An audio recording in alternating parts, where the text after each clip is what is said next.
Hello, everyone.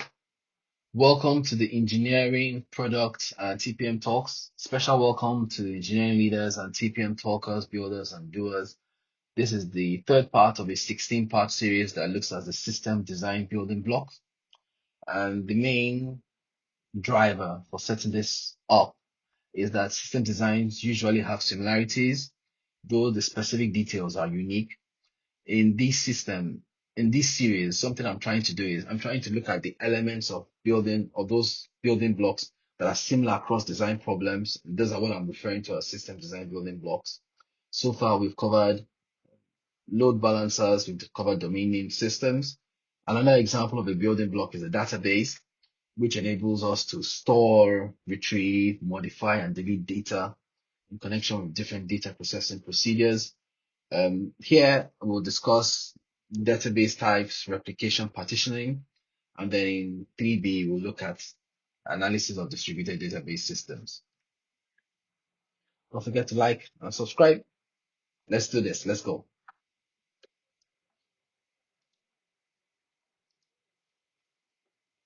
We like to start with a thought of the day. And today's thought is from Jean de la Bruyere, who says, life is a tragedy for those who feel and a comedy for those who think. Life is a tragedy for those who feel and a comedy for those who think. I think what this says is that, at least to me, it says that I should never be afraid to step back and think.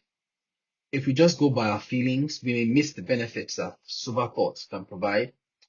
And if that is it, let me make this a tragic comedy by progressing with the talk. P.S. If this says something else to you, don't forget to subscribe, like, let me know in the comments below.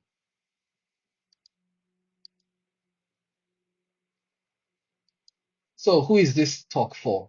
This talk is for technical program managers, product leads, product TPM, system engineering managers, engineering leads, software engineers, really anyone that's involved in the tech life cycle. We'll cover domain name systems, load balancers, databases. Right now, we're in the series, we'll cover these. Right now, we're looking at the databases. Other things we'll cover are below: sharded counters, distributed task scheduling, publisher, pub sub system, publisher subscribe sequencer. These are 16 building blocks that I believe have commonality across multiple systems. Something else I'd like to point out is that recent articles suggest that the UK faces a shortage of skilled workers, and I'm hoping that somehow this series of talks can help educate, inform, and essentially build that tech know-how, right? So, what's the problem statement? Why do we need a database? All right. Let's start with a simple question. Simple question. Trick question. Can we make a software application without using databases? Let's suppose let's suppose you have an application like WhatsApp. Okay. People use the application to communicate with their friends, or Telegram or Owl, whatever. Now, people use these applications to communicate with their friends, okay, or their loved ones. The question is, where and how can they store information? Think of things like a list of people's names. We give an example of a phone book. Where can that be stored? The respective memories, the history. Where can it be stored permanently so that you can retrieve it? You could say that we can store this in a file system, right? You can store this in a file storage system. So you store the records on separate lines and you can retrieve them from the same file. But there's a problem, there's a catch. Not a cache, a catch with using a file system, right? Some of the limitations of file systems are we can't offer concurrent management. So that means multiple cannot use the file at the same time, especially when accessing the storage from different locations. Two, you can't grant different access rights to different users. So some users may need elevated access rights. So people may just need to read, need to write. You can't do that with a file system. Also, how will the system scale, right? how the system scale, how we search content for different users. So scalability means that speed will be affected if everybody's trying to access the same file system, different access rights, concurrent access data to multiple users will be challenged. So all these problems, I'm happy to tell you, will go away if you use a database. Why? Well, because a database, by its very definition, is an organized collection of data that can be managed and accessed easily, right? Databases, they make it easier to store, retrieve, modify, and delete data in connection with different data processing procedures. Some of the applications where you see huge use of databases are like online shopping stores, online banking systems, even shopping stores, banking systems, personal assistants, hospital records, almost everywhere, right? You see databases being used. So some of the applications where we use database management system, I've said are banking systems, online shopping stores, etc. And what you observe is that the use cases are not essentially the same. They differ by the intended use cases. They differ by the information they hold. They differ by the storage method that they employ. So some types of databases are like relational databases, SQL. These are like phone books that record contact numbers and addresses.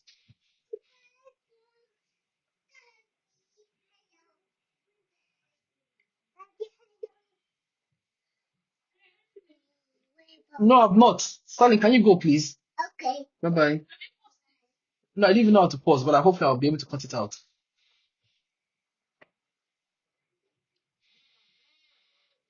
And so there are so some of the applications where we use database management are like banking systems, online shopping malls. What you see is that they differ by the data that they contain. The database differs by the intended use, the information that they hold, right? So relational databases, think of phone books that record contact numbers and addresses, are organized. They have a predetermined schema or structure. Non-relational databases like file directories, blob stores, they can store anything, amorphous information, anything from a person's constant information to shopping preferences. They are unified by the fact that they are unstructured, they are scattered, and they feature a dynamic schema. So what are the advantages of databases, right? Well, the first thing is that they're essential for business organizations because they store all the information about an organization. That's the reason why they need to be securely protected. They help manage large data. So a large amount of data can be easily handled with a database, which wouldn't be possible using other tools. Um, Due to different constraints in databases, we can retrieve the information or we can retrieve data accurately whenever we want. You can easily update a database. It's quite easy to update data in databases using data manipulation language, DML. Databases ensure the security of data, which is particularly key in the world that we currently live in with all kinds of hackers and hack attacks, because the database also only allows authorized users, which is why you can give elevated privileges depending on the access rights that they need to have. Data integrity. Databases ensure data integrity by ensuring different constraints for data. Database can be replicated using data replication, which I'll talk about on different servers. So availability is guaranteed. They are also divided using data partitioning to ensure scalability. So you can manage the load on a single node. This increases scalability.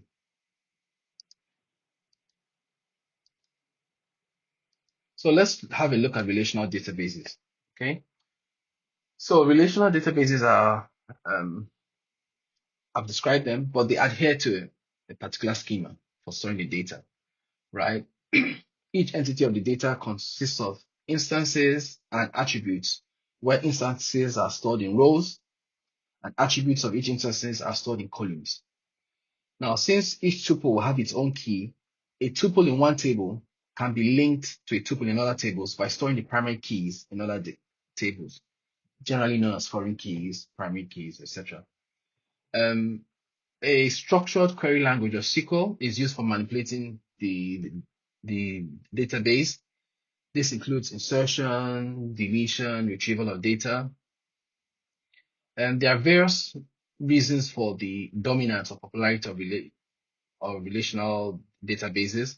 But one key is ACID: atomicity, consistency, isolation,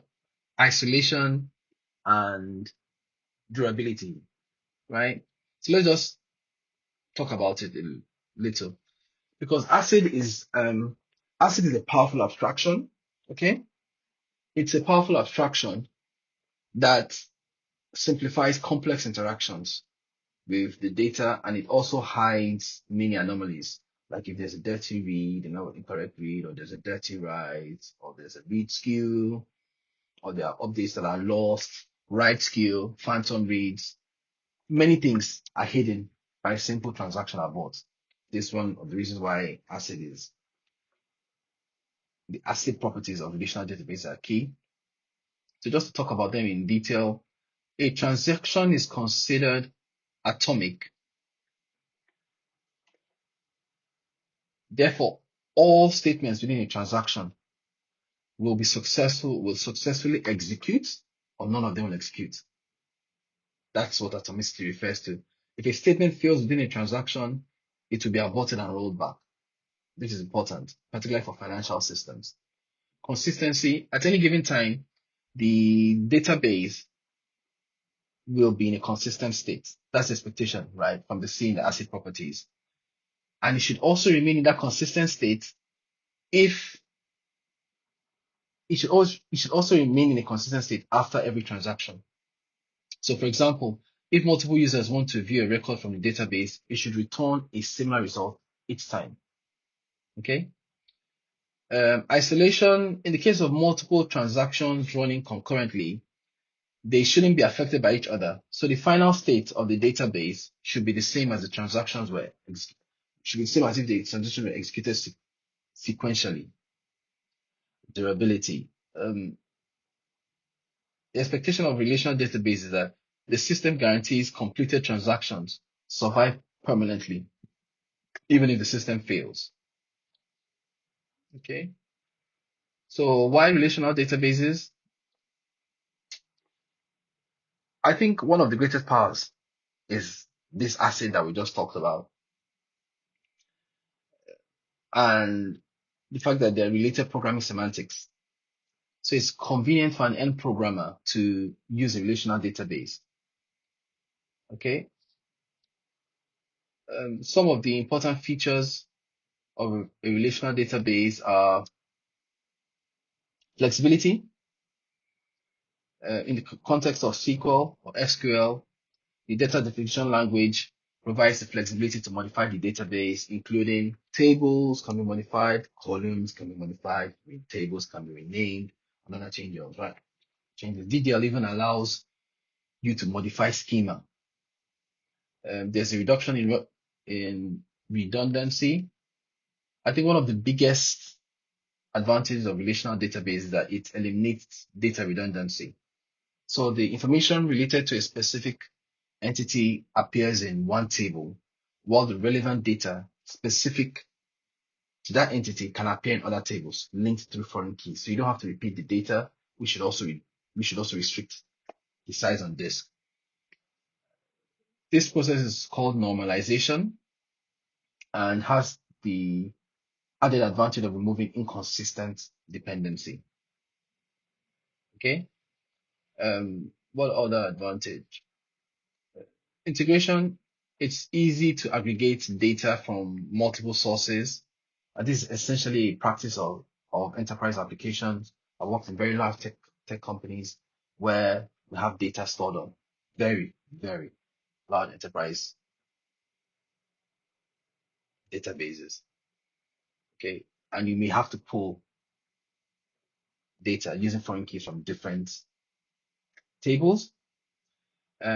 Backup and disaster recovery, relational DBs or databases, they guarantee the state of this data is consistent at any time. Remember, we talked about asset property.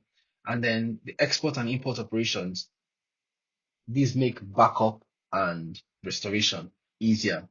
Now, most cloud-based relational databases perform continuous mirroring to avoid loss of data and make the restoration process easier and quicker, right? So this is why people use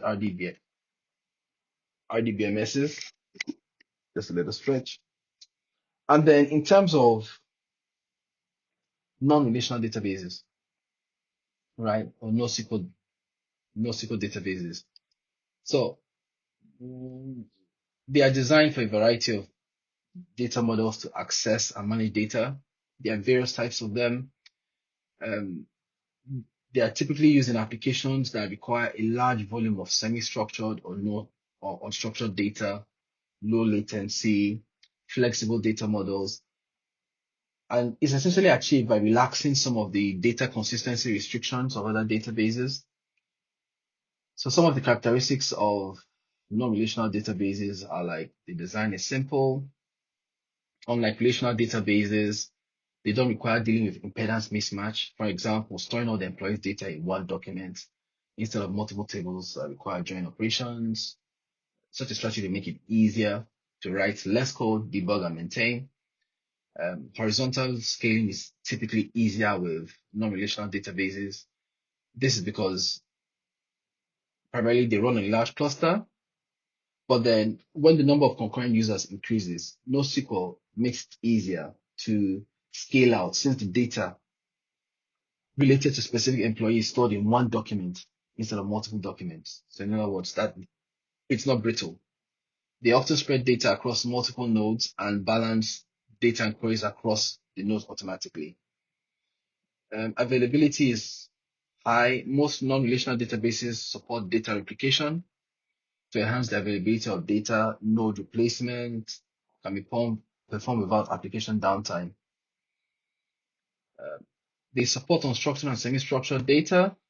So typically many NoSQL or non-relational databases have schema that can be changed at the time of data configuration or data writes. For example, document databases are structureless. They allow documents like JSON, XML, JSON, and so on to have different fields.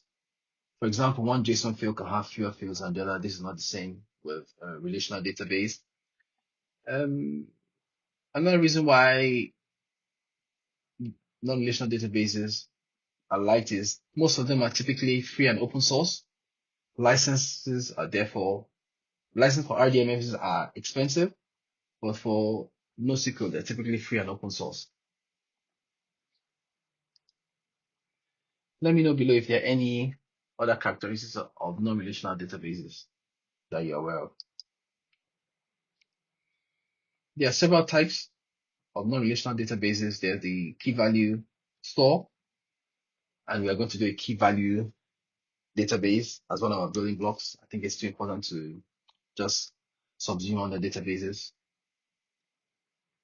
A use case for key value stores or key value databases are they are efficient for session-oriented applications, such as web applications, store user data in the main memory.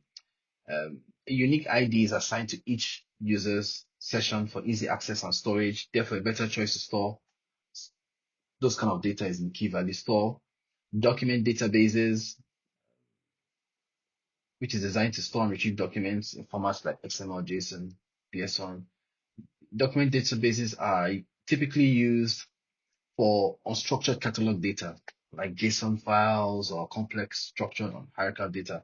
For example, in e-commerce applications, a product that has thousands of attributes is unfeasible to be stored in a relational database due to its impact on the read performance, particularly with multiple joins and having to read from all those joins.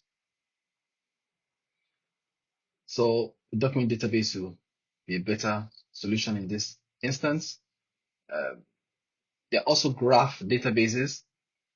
Graph databases, they use the Graph databases, they use the uh, graph structure to store data, where nodes represent entities and edges. An example of a graph database is here, right? So that's an example of a graph database. So the organization of and edges, nodes and edges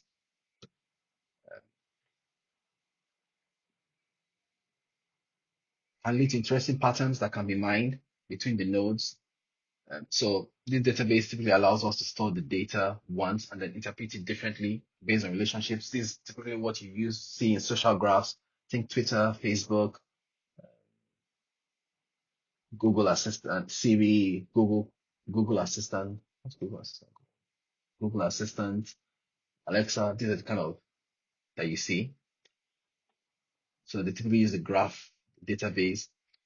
So in social applications, they can provide interesting facts and figures among different kinds of users and their activities. So this is user James, age is this, ID is that, user Robert. They both have links to cricket. So maybe that could give you some information as to where they're spending their Saturday, their Sunday, as the case may be. There are also columnar databases where data is stored in columns instead of rows. This will enable access to all columns in the database column quickly and efficiently. Think of popular column databases are like Cassandra, HBase, Hypertable, Amazon Redshift. They are efficient for storing large number of aggregation and data analytics queries. It drastically reduces the input-output requirements and the amount of data required to load from the disk. For example, in applications related to financial institutions, there's a need to sum the financial transactions over a period of time. Columnar databases make this operation quicker by just reading the column for the amount of money, ignoring other attributes of the customers. Okay. There are challenges though, with non-relational databases. The lack of standardization, of course, has its drawbacks. Lack of consistency. I think what they operate on is eventual consistency. Uh, Columnar graph bring their own challenges. So, just to recap,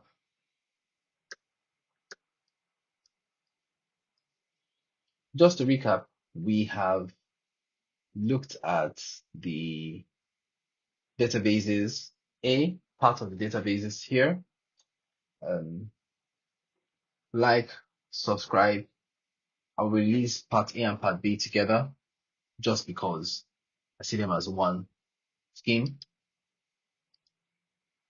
So we've done database A, and next we're going to database B. Speak soon. See you on the next.